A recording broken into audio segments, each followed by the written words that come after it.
दोनों कंधे बसवर से हैं बड़े ही सजीले, लंबी बाहें कलम कसी, मतलब हाथी के सूंड के समान सख्त की पेटी के समान उनकी दोनों भुजाएं। अगला अगली स्लाइड में देखते हैं क्या है। यहां पर काल्हि सा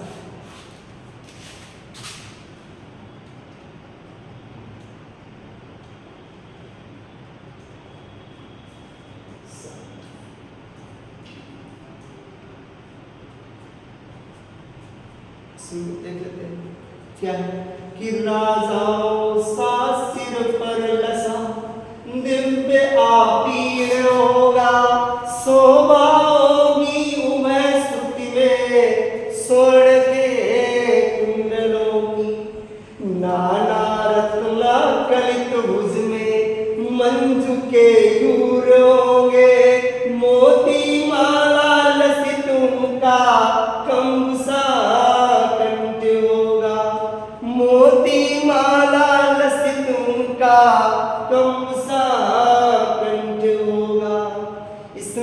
राधा ने वायु को समझाते हुए बताया कि बहन, जब तुम श्री कृष्ण के सामने पहुंचोगी तो उनके सिर के ऊपर एक मुकुट होगा।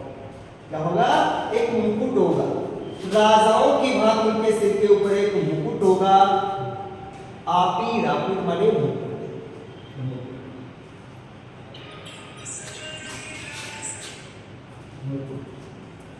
राजाओं के भांति उनके सिर पर एक मुकुट बंधा हुआ होगा।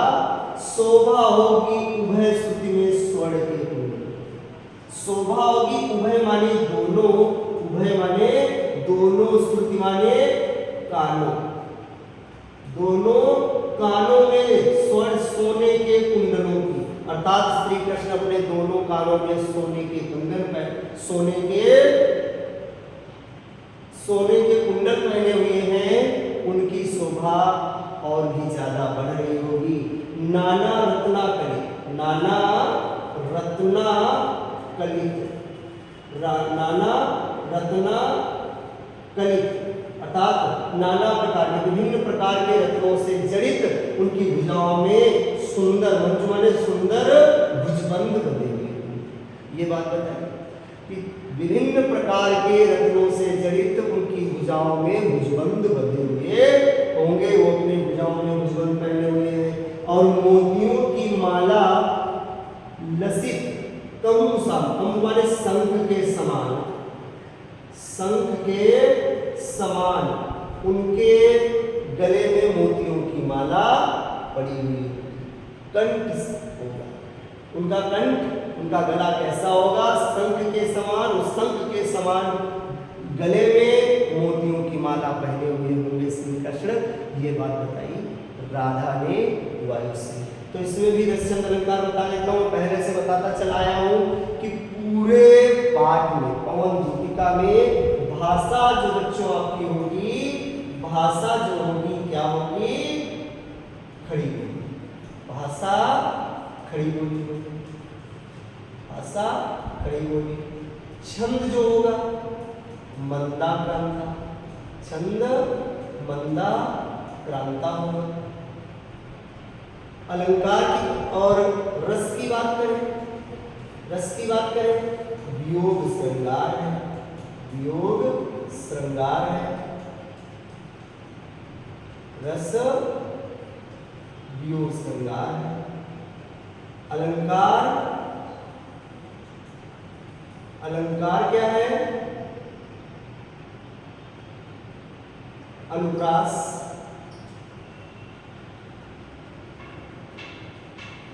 सा सिर पर अनुप्रास, उपमा, मानवीकरण, मानवीकरण, ये अलंकार समझिए। आगे बढ़ते हैं क्योंकि कमुसा यहां पर भी उपमा मिला, राजाओं सा यहां पर भी उपमा मिला, और पवन अर्थात वायु एक निर्जीव चीज है, इसलिए जहां पर निर्जीव चीज को सजीव माना जाता है वहां पर मानवीकरण अलंकार होता है। और अनुप्रास सा सा मिला, इसलिए यहाँ पर ला ला मिला, या इसलिए यहाँ पर कौन सा अलंकार हो गया? अनुप्रास अलंकार हो गया। अगला देखते हैं बच्चों, अगली स्लाइड में क्या है? राधा समझा रही है वायु को, कहती कि तेरे में है नया गुण, तेरे में है नया गुण जो तू व्यथाए सुनाए, व्यापारों को प्रखर कर मतियों युक्तियों से चलाना, बैठे जो निज सदन में मेघसी कांति वाले, तो चित्रों को इस भवन के ध्यान से देख जाना। ये बताया कि तेरे में है नया गुण जो तू व्यथाए सुनाए, व्यापारों को प्रखर मतियों युक्तियों से चलाना, बैठे जो हो निज सदन में मेघसी कांति वाले, तो चित्रों को इस भवन के ध्यान से देख जाना। क्या बता रही राधा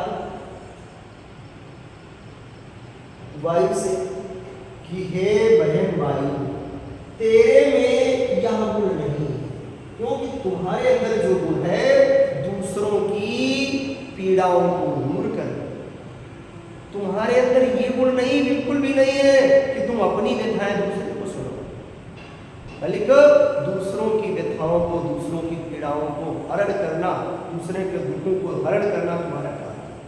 तुम अपनी व्यथाएं नहीं बता सकते, इसलिए बता रही है कि तेरे में है नया गुण जो तू व्यथाएं सुनाए, जो तू अपनी व्यथाएं सुनाए, व्यापारों को प्रखर मतियों युक्तियों से। तुम्हारे अंदर कौन सा गुण है? व्यापारों, व्यापार, व्यापार, कौन सा व्यापार? व्यापार में क्या होता है? लेना देना, लेन देन, इसी को व्यापार कहते हैं।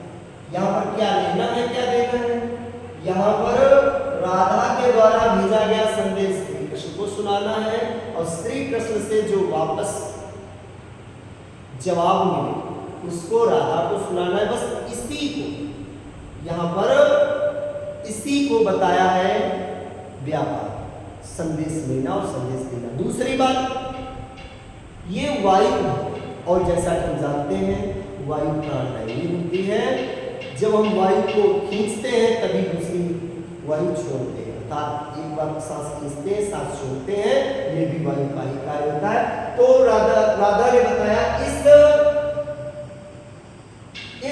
व्यापार को आप मति और प्रखर, प्रखर माने तेज बुद्धि से, तेज मति से और विभिन्न प्रकार की युक्तियों से इस व्यापार को चलाते रहना। और बताया है कि बैठे जो निज सदन में, निज माने अपनी, निज माने अपने। श्री कृष्ण अगर अपने सदन माने घर, अपने घर में बैठे हो, कैसे? मेघ सी अनुप्रास अलंकार, यहाँ उपमा अलंकार यहाँ उपमा बताया। मेघ माने बादल, मेघ माने बादल, बादल के समान कांति वाले, बादल के समान, जैसे बादल सांवला होता है, काला काला होता है, वैसे बादल के समान सकल सूरत वाले श्री कृष्ण अगर कहीं अपने घर में बैठे नजर आ जाए तो चित्रों को इस भवन के, तो उसी घर के चित्रों को तुम ध्यान से देख लेना, उसी घर के चित्रों को ध्यान से देख लेना। फिर क्या करना तो अगली स्लाइड में बताएंगे। इसमें भाषा, भाषा हिंदी खड़ी बोली, भाषा खड़ी बोली है। छंद मंदाकार का है, इसमें भी अलंकार की बात करें तो अलंकार की बात करें, देख लेते हैं। उपमा अलंकार है, मानवीकरण अलंकार है, रस, वियोग, श्रृंगार, गुण, माधुर्य और प्रसाद।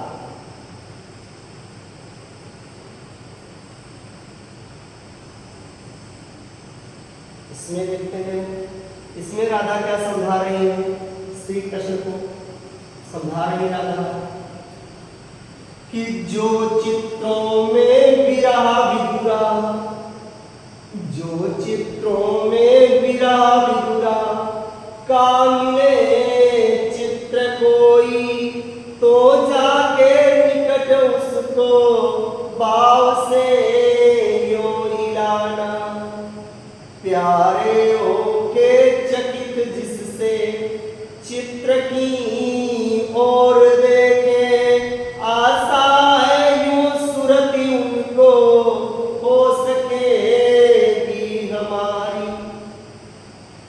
बता रही है राधा पवन को कि जो चित्रों में विराह विधुरा, पहली स्लाइड में हमने बताया पहले पद्यांश में कि राधा ने वायु को समझाया था कि अगर श्री कृष्ण अपने घर में कहीं बैठे नजर आ जाए, ये किसी काम के श्री कृष्ण अपने घर में बैठे नजर आ जाए, तो उस घर के अंदर उस भवन में धीरे से तुम चली जाना और उस घर के चित्रों को देख लेना, और उन्हीं चित्रों में अगर कोई विरह विधुरा अर्थात प्रेम में पागल कोई व्यक्ति नजर आ जाए, कोई जीव जो विरह में पागल हो, ऐसा कोई चित्र तुम्हें नजर आ जाए, तो उस चित्र को ध्यान से देखना, तो जाके सन्निकट उसको भाव से यूं जाना, तो उस चित्र के पास चले जाना और अपने प्रकोप से ऐसे हिलाने लगना, भाव से पूरे भाव के साथ उस चित्र को हिलाने लगना। प्यारे होके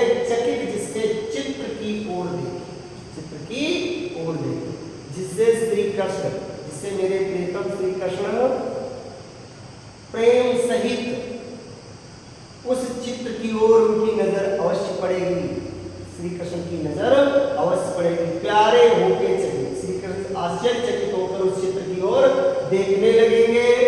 आशा है यो सुरत उनको हो सकेगी हमारी, मेरी ऐसी आशा है कि श्री कृष्ण उस चित्र की ओर जब देखेंगे तो उन विरह विधुरा लोगों को देखेंगे तो उनको हमारी याद अवश्य आ जाएगी, हमारी सुरति उनको अवश्य आएगी। इस प्रकार से बस आज के लिए इतना ही रखूंगा। मेरे प्यारे बच्चों, जैसा कि मैंने पहले बताया, ये 4 पद्यांश इसे छोटे से वीडियो में पढ़ाएं, तो छोटे छोटे वीडियो ही बनाना मेरे लिए भी सही है, और उसके बाद में कोशिश करूँगा ऐसे धीरे धीरे सारे पद्यांश आपको पढ़ा दूँ। इसमें पौन दूध का में 26 पद्यांश है, इस प्रकार से मैं 16 पद्यांश पढ़ा चुका हूँ 4 से 5।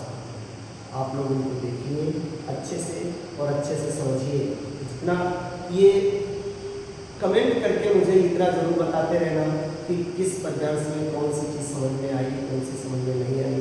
कोशिश तो यही करता हूँ कि हर चीज़ अच्छे तरीके से समझाऊँ ताकि हमारे सबके समझ में आ जाए। तुम्हारे हित में ही मैं जुटा हुआ हूँ। ठीक है।